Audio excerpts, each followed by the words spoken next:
Rowere ochokore e boma ma Kakamega ka gidwa chako tich.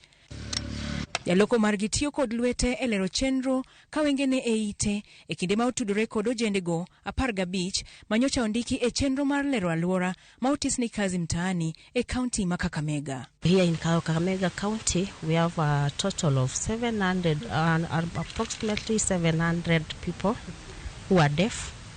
Rowere go yuak ni tije jabayogi kata bang' yudo tiegruok nikech midhiero mar tudruok. We normally go and apply for jobs, but many times we go and apply, but we are ignored. Maybe our papers are being dropped or thrown away. E kindegi gikwanore johawi nikech piny owacho bende ondiko jaloko mamiyo tudruok ridore e kind ojendego kod jomamoko kendo konyo e tayo chenro magitiye. We are happy because this job of kazi mtaani, we just use only ID cards to apply. And we are happy because the last 10 years we were not working, but for now this government has helped us, we are working. So at least we have succeeded in life. I have a deaf team of 15 youths who are working well because there is no communication barrier, because I'm here for them. And I pray that this job can go on so that these people can benefit from it because they have families.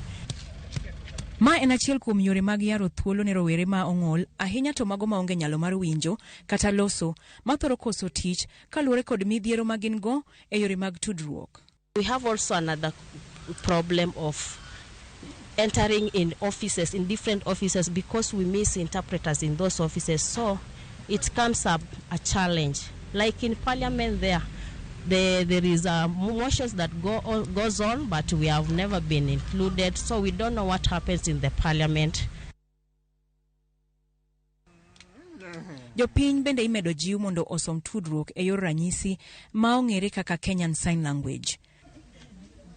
What we are trying to push is inclusivity, to make sure that in every office, any government office or public service, there is sign language interpreters to be able to help even the deaf community in accessing the services.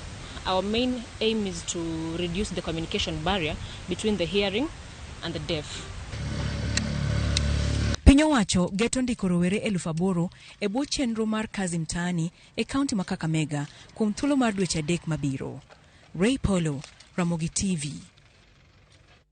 Weche mag nong'no